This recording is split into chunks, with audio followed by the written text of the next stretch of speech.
जितिया व्रत 2005 पूरी जानकारी। नमस्कार बहनों, आज मैं आपको बताती हूँ कि जितिया व्रत क्या है, क्यों रखा जाता है, इसकी महत्ता क्या है और इस साल यानी 2025 में ये व्रत कब मनाया जाएगा। सबसे पहले जानते हैं जितिया व्रत क्या है। बहनों, जितिया व्रत को जीवित पुत्री का व्रत भी कहते हैं।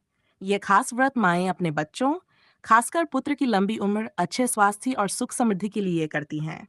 ये व्रत बिहार, झारखंड, पूर्वी उत्तर प्रदेश और नेपाल में बड़ी श्रद्धा और विश्वास के साथ मनाया जाता है। जितिया व्रत क्यों मनाया जाता है? इस व्रत की एक बहुत सुंदर पौराणिक कथा है। कहते हैं कि राजा जिमुतवाहन ने नागवंश की माता के पुत्र को बचाने के लिए अपना जीवन दांव पर लगा दिया। उनके इस महान त्याग से प्रसन्न होकर गरुड़ ने नागवंश के सभी बच्चों को बलि से मुक्त कर दिया। तभी से माएं अपनी संतान की सुरक्षा और लंबी आयु के लिए ये व्रत करती आ रही हैं। जितिया व्रत की महत्ता क्या है? यह व्रत मां के निस्वार्थ त्याग और असीम प्रेम का प्रतीक है। मान्यता है कि इस व्रत से बच्चों की आयु लंबी होती है और उन पर आने वाले संकट टल जाते हैं। यह व्रत हमें यह भी सिखाता है कि माँ अपने बच्चों के लिए किसी भी कठिनाई का सामना कर सकती है। परिवार और मातृत्व का यह सबसे बड़ा उत्सव माना जाता है। इस साल जितिया व्रत कब है? तारीख 4 सितंबर 2022 रविवार।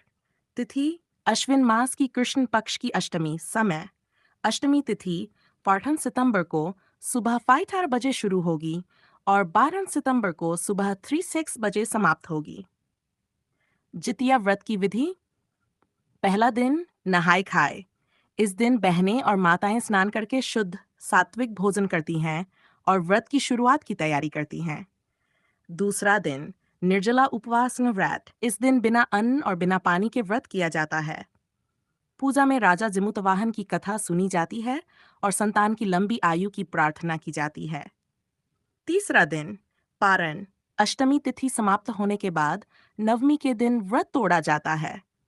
माताएं स्नान करके पूजा करती हैं और शुभ मुहूर्त में अन्न जल ग्रहण करती हैं। जितिया व्रत कब से शुरू हुआ? इसकी शुरुआत राजा जिमुतवाहन की कथा से मानी जाती है। ये परंपरा सदियों से बिहार, झारखंड, यूपी और नेपाल में माँओं की आस्था और संतान के प्रति प्रेम का पर्व बन चुकी है।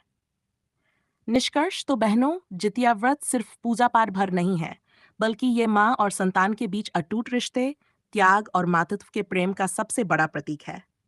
इस साल यानी डोजी रत्सी पाइज में ये व्रत 14 सितंबर को मनाया जाएगा। बहनों, क्या आप चाहेंगी कि मैं आपको पूरी जितिया कथा भी इसी अंदाज में लिखकर दूं, जिसे व्रत के दिन पढ़ा जाता है?